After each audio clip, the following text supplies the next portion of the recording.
So, as you probably have seen in the video that I also uploaded with this one, 594 is gone. 594 is no longer my bus. I am, again, a one bus man. Hopefully not for too long, but we'll see how it goes. But I do just kind of want to go ahead and give you a little bit of an update on that. It left probably about an hour ago. I had enough time to go get some food and cancel the storage on it. But other than that, I am just a one bus man. Back to old, just me and you, bus 23, and that's it. Again, which I'm not complaining. 594 was one of those things. I kind of talked about this in the video I did, talking about that I actually sold it. 594 is one of those things that, as much fun as it was to own, my heart just wasn't in it, and I really wasn't going to do anything with it other than just drive it, which I guess it's really all that you need to do if you're going to own a vehicle, have fun with. But part of my whole having fun with vehicles, or buses specifically, is doing stuff with them, fixing them, upgrading them, like these LED lights, stuff like that. And I did have a little bit of plans with that with 594, but the thing is, there's only so far that I could go with it. It had a lot of issues that I just really didn't want to take care of, just because the bus wasn't worth it. Those old Ward bodies were not made to withstand time like other buses were. And though this bus is about a decade newer, in a lot of ways this bus was in much better shape. It came from much more, the weather up there wasn't as good as it is down here. 594 stayed in Cabell County its whole life up until this point, so I'd say it hasn't even left the county. Well, I know I've seen it outside of the county when City Mission had it, but hasn't gone far out of the county in the last 15 years.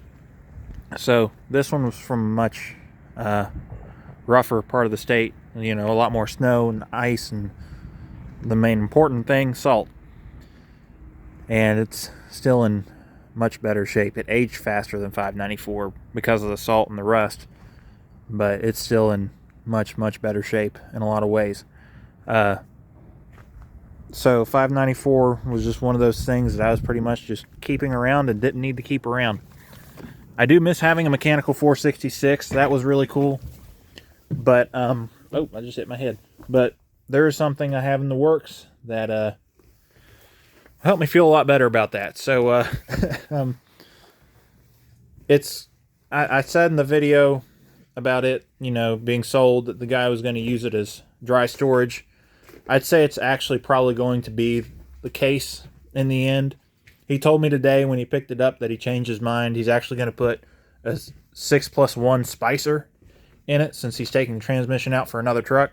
He's getting paid to do that. The company that has the truck is actually the one who wrote me the check, and the bus is going to him. So basically they paid him, or they wrote the check for the bus for their transmission, which they're paying $3,500 for, and he just gets to keep the bus. So that's how much I got out of 594. But basically he's going to put a 7-speed Spicer in it. The title's going into his name, and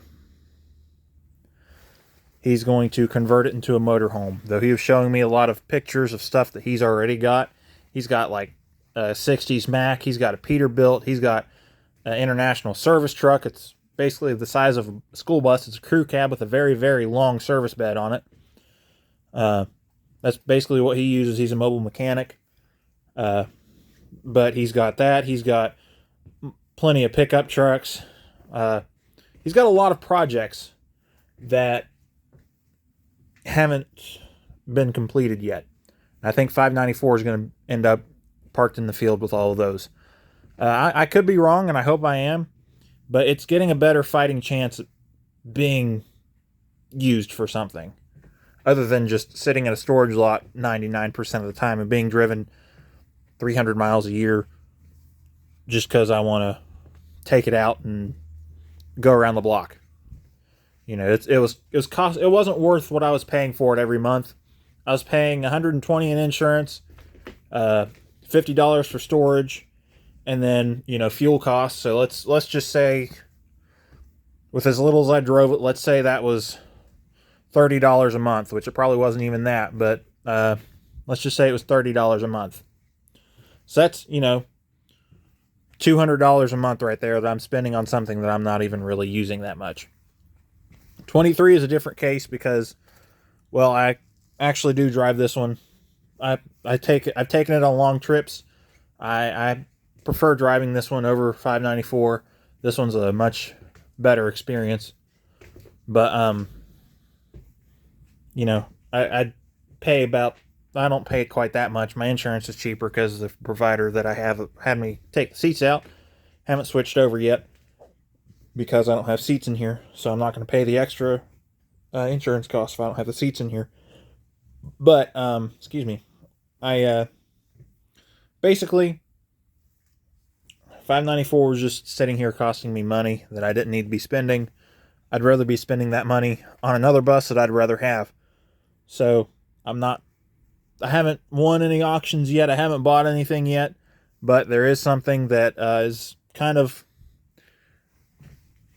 you know, on my mind. It's very much got my interest, and I'm not announcing it unless I get it, and it's here, you know, in my ownership here at this storage lot. So if I do announce something within the next couple of months, then that will mean that I've already got it in my ownership. And if I end up not buying it, then I will let you know what it was. But basically, the way I look at the whole 594 thing, it's saving me money even if I don't get that replacement bus. So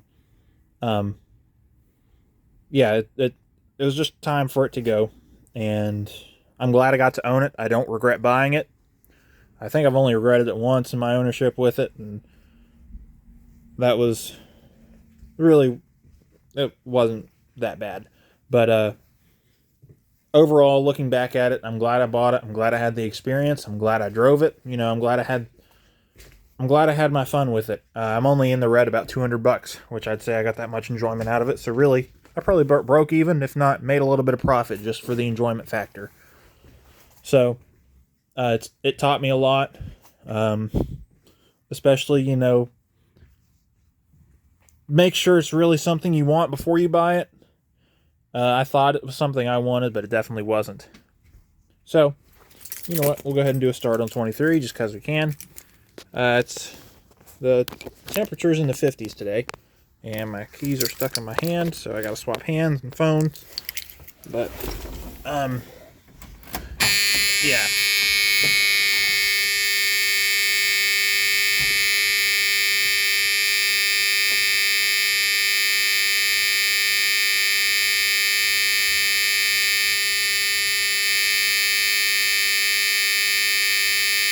If the pigtail light wants to go out, intake heater.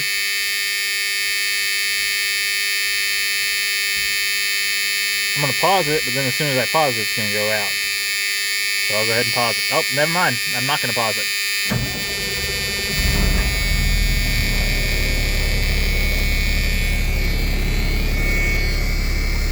And we'll go ahead and do this. But also getting rid of 594 for at least the next month or so helps me put more focus on this whenever it's nice days like this. If I had more time today, I probably would have spent some time working on this bus, but